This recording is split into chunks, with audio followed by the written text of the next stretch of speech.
The last speaker of the day is Anshi Goel. Anshi is also working in Nutrition Foundation of India, and she has enrolled herself for her PhD in the Avinashalingam University, Coimbatore.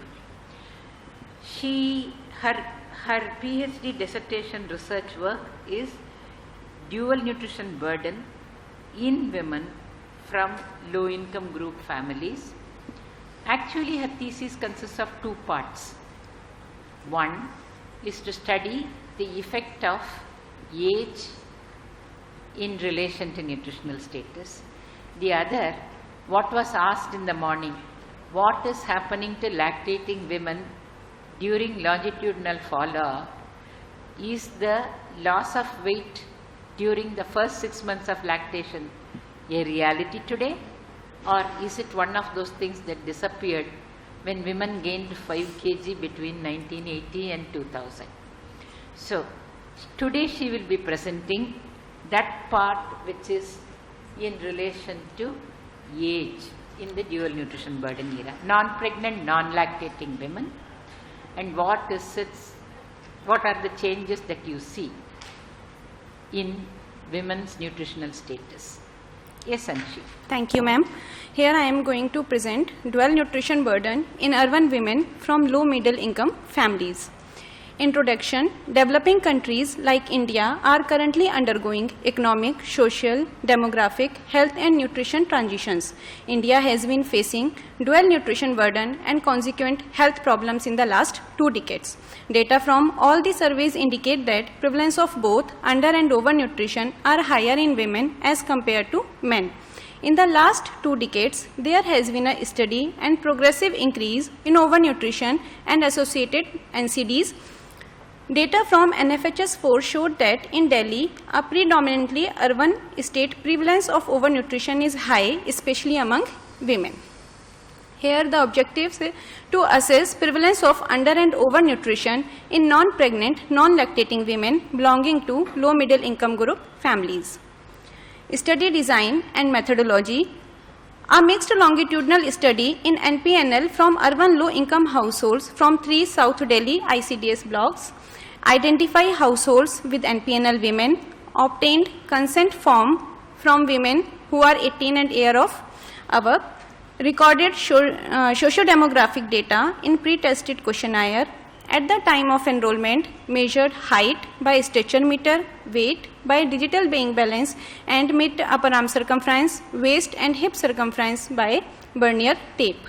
Compute BMI from height and weight measurements and assess nutritional status. Depending on their nutritional status, we provide appropriate advice on dietary intake as well as on physical activity. Follow up once in a 3-month, assess compliance with advice, measure weight, MUAC, WC and HC again. Data entered in MS Excel and analyzed using Excel and SPSS 25. Table number 1 shows women enrolled and anthropometric measurements carried out. Here are 3 years data, 2015, 16 and 17. The total number of women is 4155. All are having heights. Weight is 11215, MUAC 6740 and WC and HC 7906. In 3 years, 4155 women were enrolled. Weight was measured in 11215 visits, that is 2.7 measurements per year. Circumference measurements cannot be taken in winters and hence the number of times circumferential measurements were taken was lower. MUAC was measured 1.6 times in a year. Table number 2, number of weight measurements in age/BMI groups. There are 3 age groups, 18 to 29, 30 to 49 and more than and equal to 50. Information on age, weight and BMI was available in 11107. These data were analyzed for assessing the effect of age on nutritional status of women. Socio-demographic profile of women. Majority were nuclear families with 5 or less members. Majority of men and women had secondary school education. Majority of men worked in white-collar jobs. 22% were semi-skilled. Over 90% of women were housewives. Over 95% of households lived in brick and mortar building. 29.5% owned their house. The rest, mostly migrants, lived as tenants. Over 95% had access to piped water supply at home or in the vicinity and access to flush toilets either in their home or shared with other households. For cooking, almost all households used LPG and stainless steel utensils.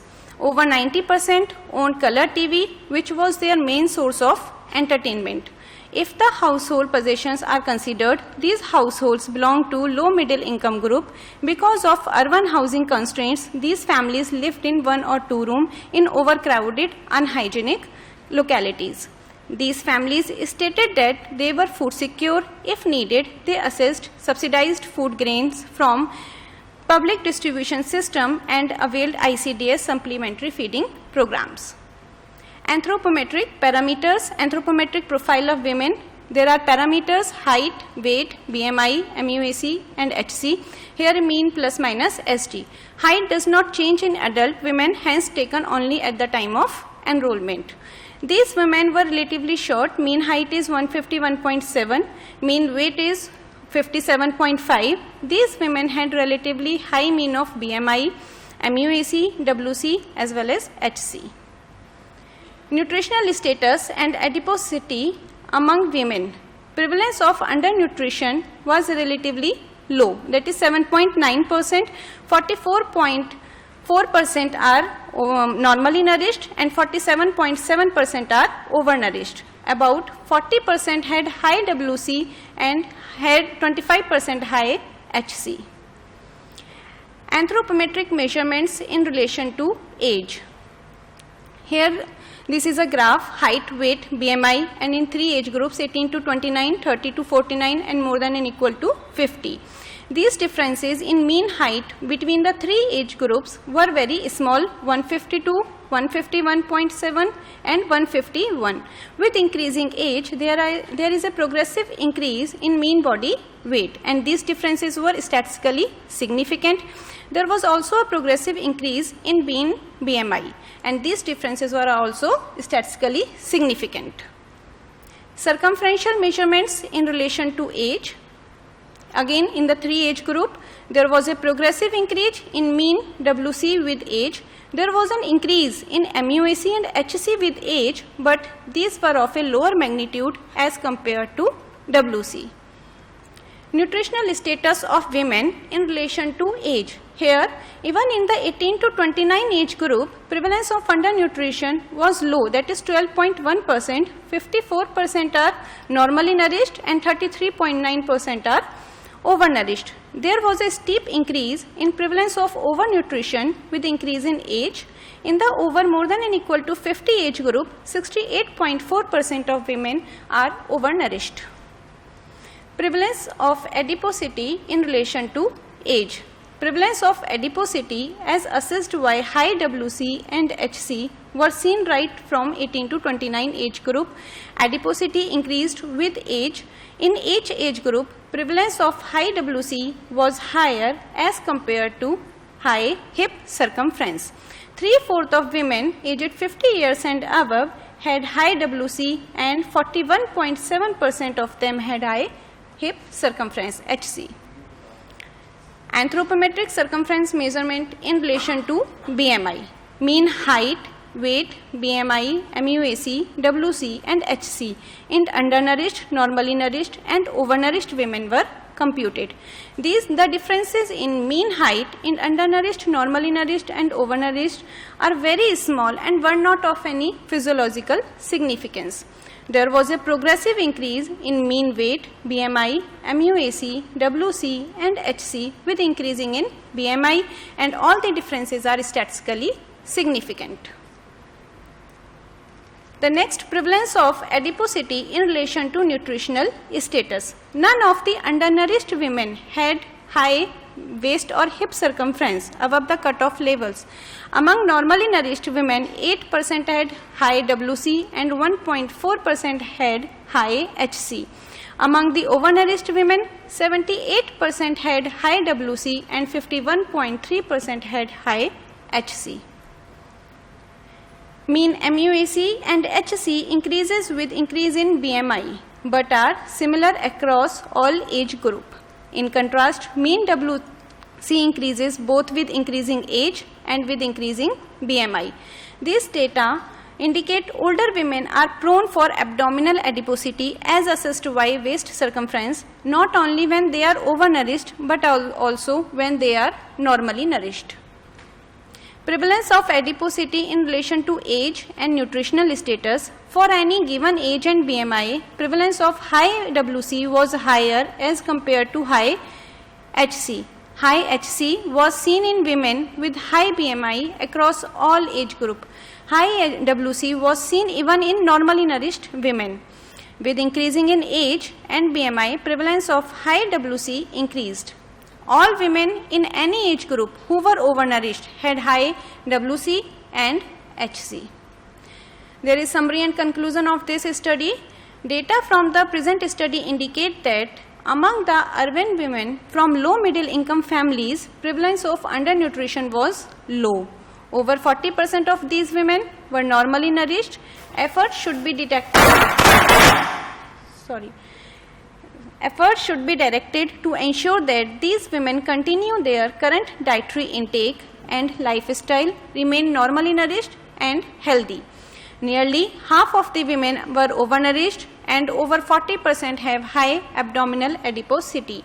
In these women, rise in overnutrition was not due to increase in energy intake but mainly because of steep reduction in physical activity.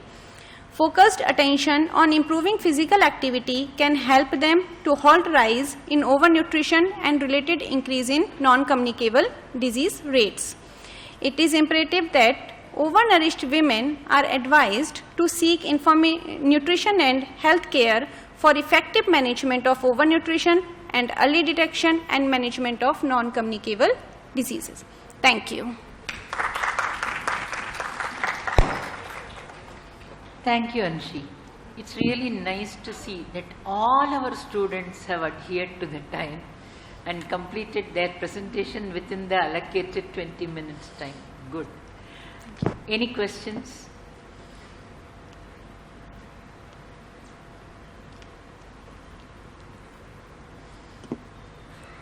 Yes. Any questions? Anywhere? No. It's very, very clear. Yes.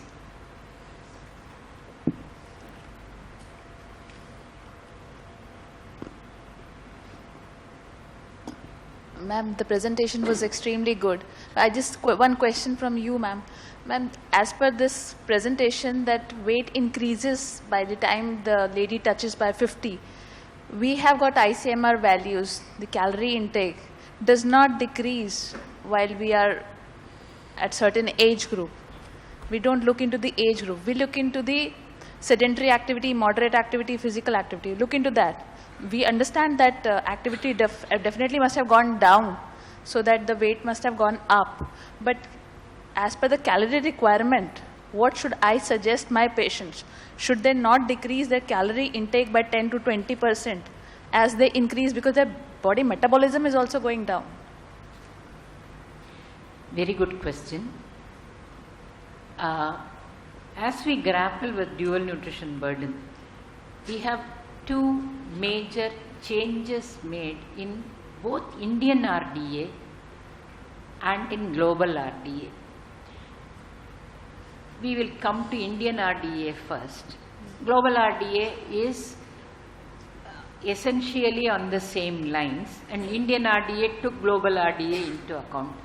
As a matter of fact, if it comes to energy and protein nutritional status, half the committee of WHO is made of Indians. In the past, Dr. Shetty became that, Narasimha Rao before that, 1960 onwards, at least 1/3 of the WHO RDA group were from India, and data from India was taken into consideration. Not always accepted. Let us understand that. Dr. Shetty for the first time said BMR for Indians is 10% low. Published paper across, ignored for 40 years with absolute freedom. Why? No. Developing country undernutrition, don't underestimate. Let us give overage. Second statement came again and again from ICMR saying, as far as energy is concerned, for heaven's sake, take average. Do not say plus 2 ST. No. You are all undernourished. You are all dying of undernutrition. So don't come in our way. We will support. That is the way you should come out of undernutrition. And what undernutrition? We will catch up in height. How? Nobody answered the question. So see, in energy, for 30 years, Indian recommendations were totally dismissed. But today they are accepted. I do not know whether you have seen the 2004 RDA. It tells you body weight 40, 45, 50, 55, 60, 65, 70, 75. Totally different RDAs, and in that they differentiate between man and women because body compositions are different, and physical activity level, low, moderate and high. So you have 9 classifications to choose from. To some extent India did take that part into account, but their one major hassle was the perception that undernutrition is the game that we are fighting even in 2010.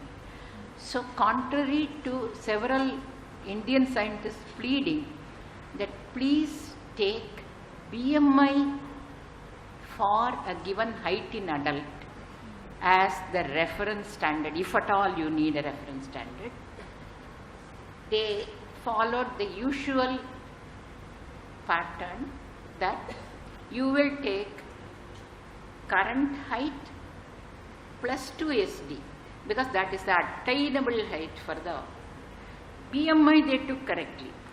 But look at their height, 151. If you are going to calculate for a 160, the difference is large. So ICMR has reconstituted its RDA, and now they are considering all these things in the dual nutrition burden era. So you will, by 2020, get a good ICMR standard which will say what is the appropriate weight for the current height. That will be your 45, 50, whatever. And for India, the appropriate BMI is going to be somewhat lower than 22 suggested for the world. It's likely to be 21 because we are cutting into NCD risk even when we cross 23. Physical activity, we will assume that 80% are sedentary. We will also take into account that BMR of Indians is at least 10% low. So you are going to see a gross difference. What is the quantum of difference? 2100, it will come down to 1700. And some of us who are shorter will have to be satisfied with 1300. Damn difficult. I am very happy that I have my current height of 165 and can eat comfortably 1900 calories. I really do not know how short small people are going to satisfy hunger. Pathway perhaps is through increasing Fiber. Less calorie dense, more vegetable related, more fiber having cereals. None of this is easy. But at least the concept is getting accepted, and Indians, given their enormous capacity to accept, adapt and change, would be able to do it. So wait just 1 year. The adapted Indian RDA will come and help you to give the right advice. But for heaven's sake, do not say rural 2400, urban 2100. Any child 1000 se kam kaisa denge. Your children do not require that much. Your adults are really becoming overweight because of it. Assess and come to common sense conclusion. The way is very, very bright because all these factors are documented. by individual Indian scientists who have spent 20 to 30 years debating this question, often getting beaten badly. But they persisted, and so you are in a good shape. Thank you, ma'am. Any further questions or anything, any doubts? Anybody wants to say anything? We are all tired. If there are no more things, can I thank Anshi for her presentation and give her basket first, so that the photo op was done, and then conclude. Thank you. Thank you, everyone.